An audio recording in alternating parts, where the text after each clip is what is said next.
Hi, and welcome back to my channel. Today I'm filming my August budget. It is actually August 1st. So I have my debt numbers this time so that I can share those. We are in the process of moving, so all my stickers are like here, there, and everywhere because I'm temporarily storing some things at my office. So that means that August is going to be strictly pen and paper.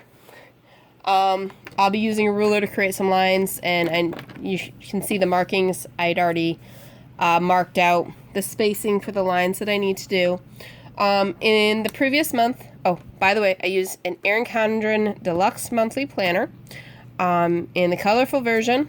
So, and this was back before she had the tabs attached like she does in her new one. So this is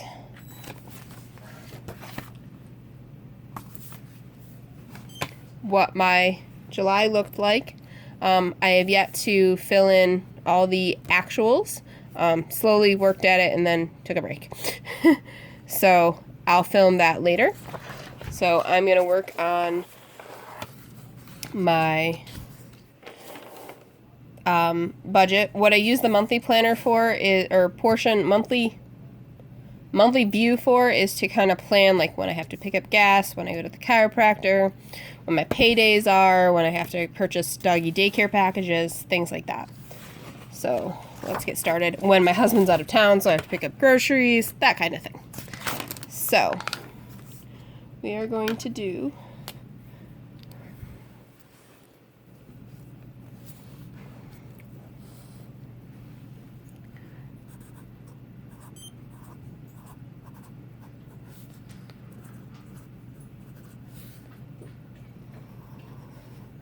all right.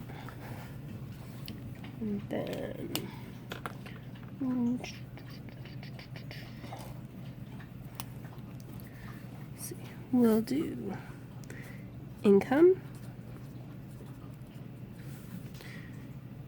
8-3. I have 3 paychecks in August.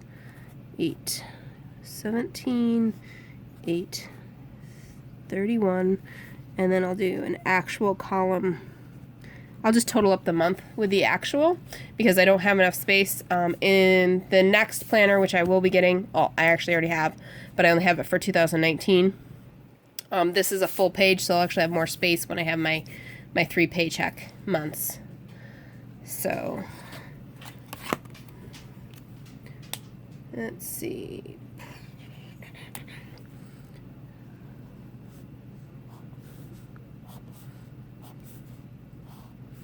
All right. I'll probably want to put in my categories before I draw my lines down because I'm going to have a split between my income and my expenses. So I have WFL, that's my primary income. OT, because I work enough that I've been requesting separate checks, so when it's a separate check, it'll be on a separate line. Sell money, this is, like I've mentioned before, my husband, my mother, my aunt, myself, and my brother are all on a family plan. I pay it out, and they all reimburse me. And then there are other various sources of income that I have, like flexible spending reimbursement and things like that. All right. So draw my line across, and then I can draw my lines down.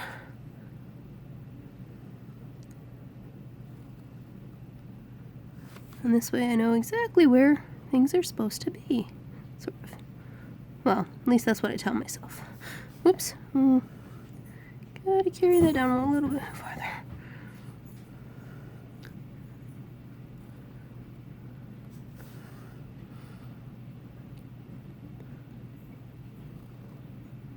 There we go. So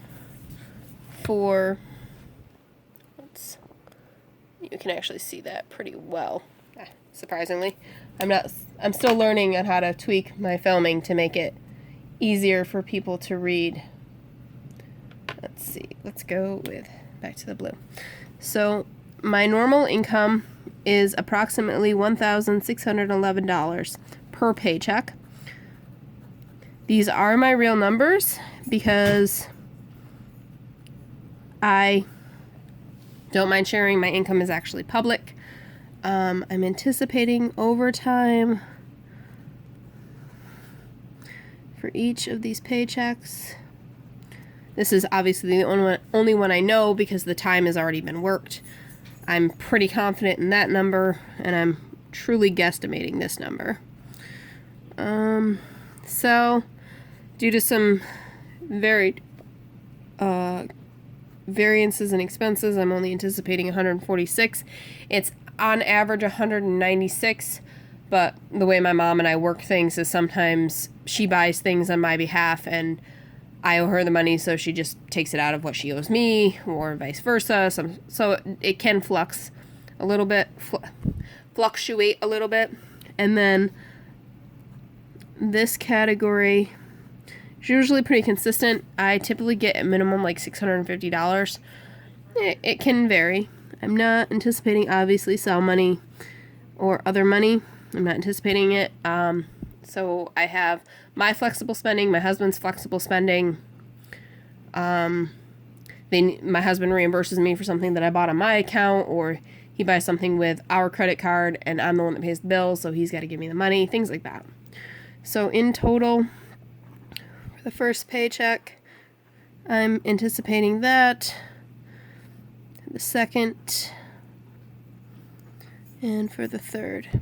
I do this by paycheck because that's what works best for me. I'm slowly getting to the point that all my bills will be paid ahead a month. You'll actually see that when I do this, because you'll see the month of August, all the bills are going to be paid with this paycheck, and then the month of September, all the bills will be paid with this paycheck. And then I'm technically a month and ahead. How long that'll last, considering we're working on buying a house, who knows? But we'll keep trying. All right, so normally I do some pretty things and then I get into here, so let's just skip a line. So expense, and then 8.3, 8.17, and 8.31, and actual.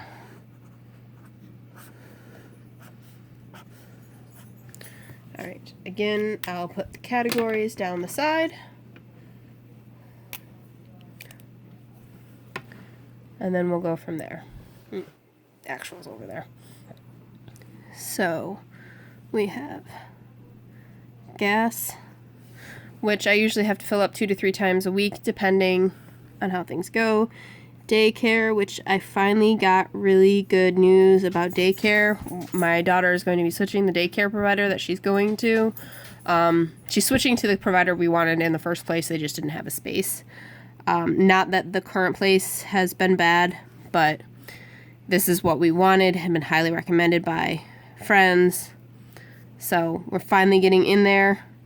The perk, it's cheaper. So then chiropractor, supplements, personal money, groceries, which I only have to pick up when my husband is out of town. So typically, and you won't see this in my budget, you won't see any utilities. He picks up the gas and electric, he picks up the water 95% of the time. It's only when he's out of town and these bills are due and he didn't get a chance to pay them, or the bill didn't come in, or he's out of town that long. That's the only time I pick them up. At that point, if I have to pick up a utility, it's not anticipated, because he's usually pretty good about paying those before he leaves for out of town. Sinking funds. I have this set up for our house savings. Well, that's actually a separate line. Car maintenance and registration and inspection is one. Car insurance is another. So we divide our semi-annual bill, meaning I pay it once every 6 months. We divide it into 6 months increments and set it aside. Then I earn a smidgen of interest on it instead of owing the insurance company $4 a month additional. So I make money instead of losing money.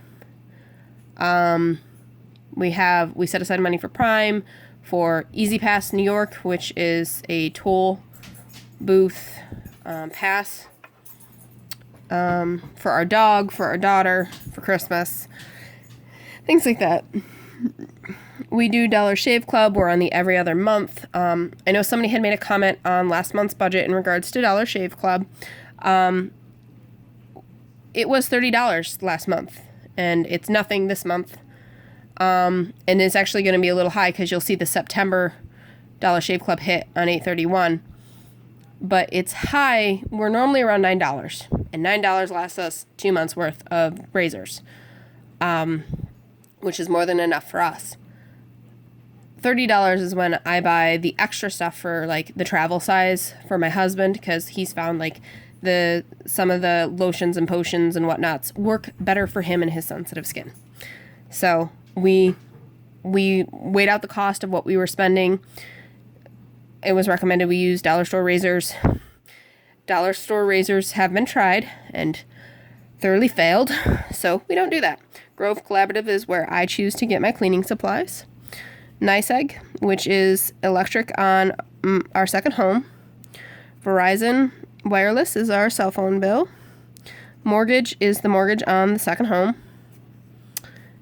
Not the one we're moving into, but the one that I lived in prior to moving in with my husband into the home we're currently living in. So at some very small part, we will actually own 3 homes.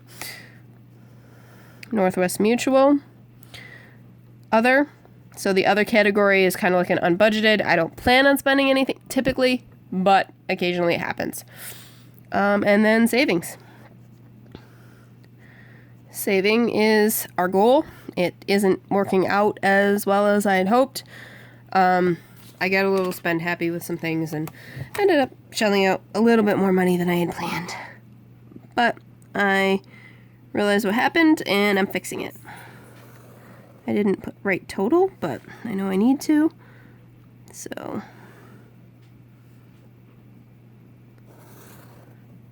let's get this lines down so that we can get this sucker moving. Alright, so total is here.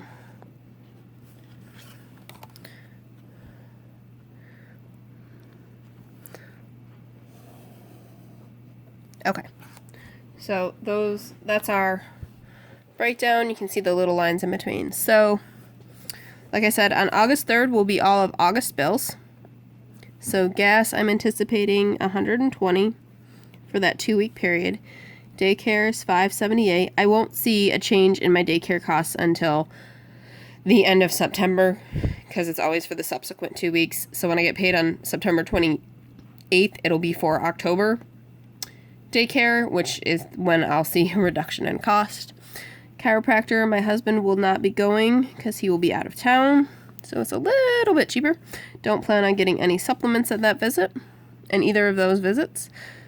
Personal, $20. Hopefully I won't spend it all this time.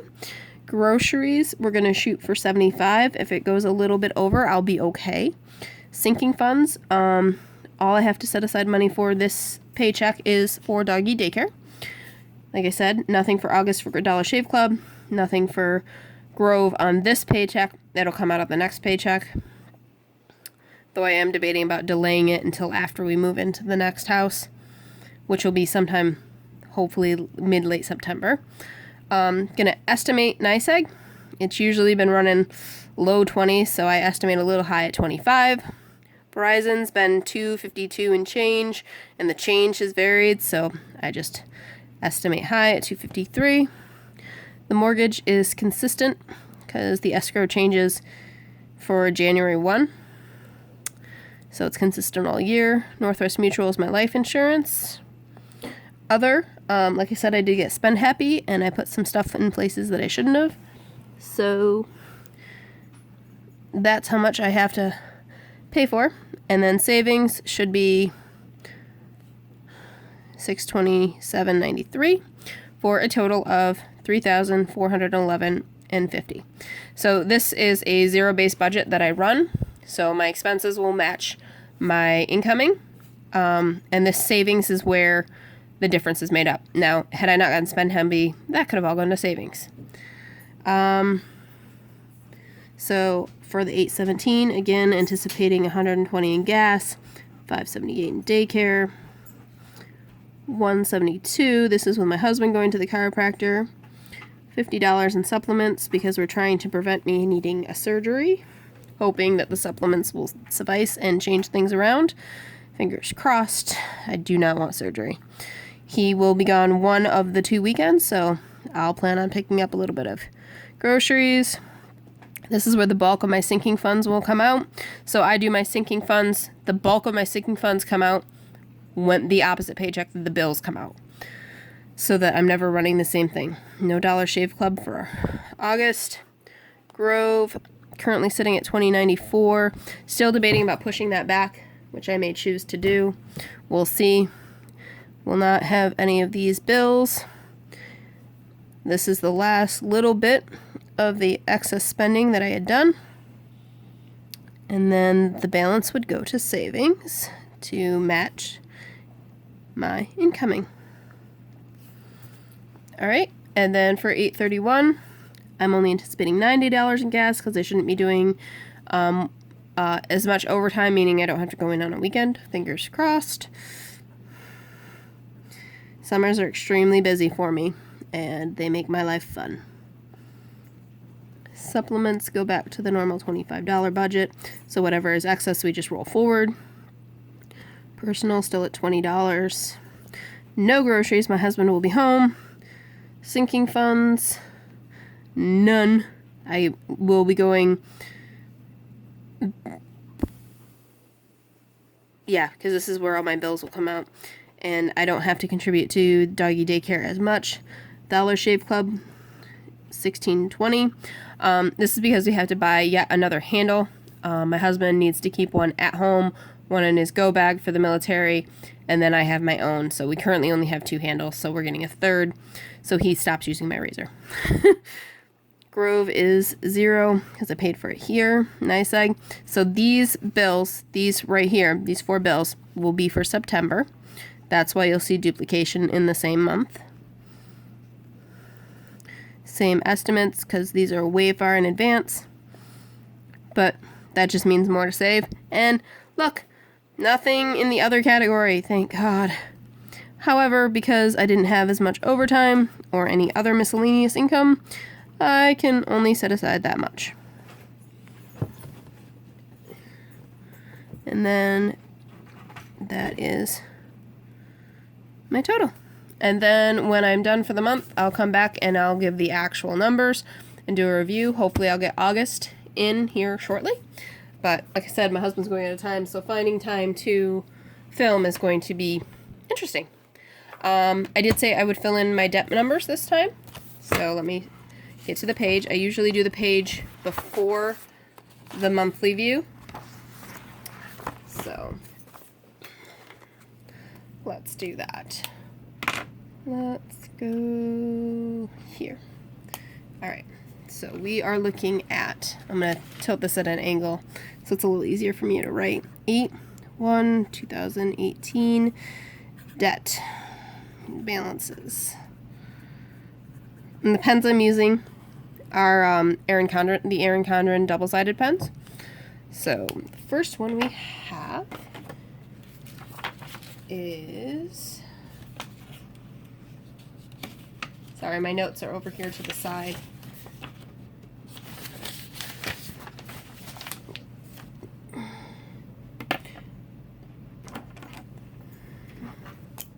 See, we'll do the mortgage on the second house.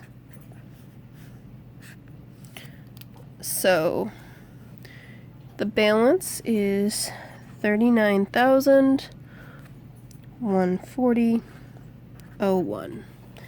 And I meant to print another sheet and I did not.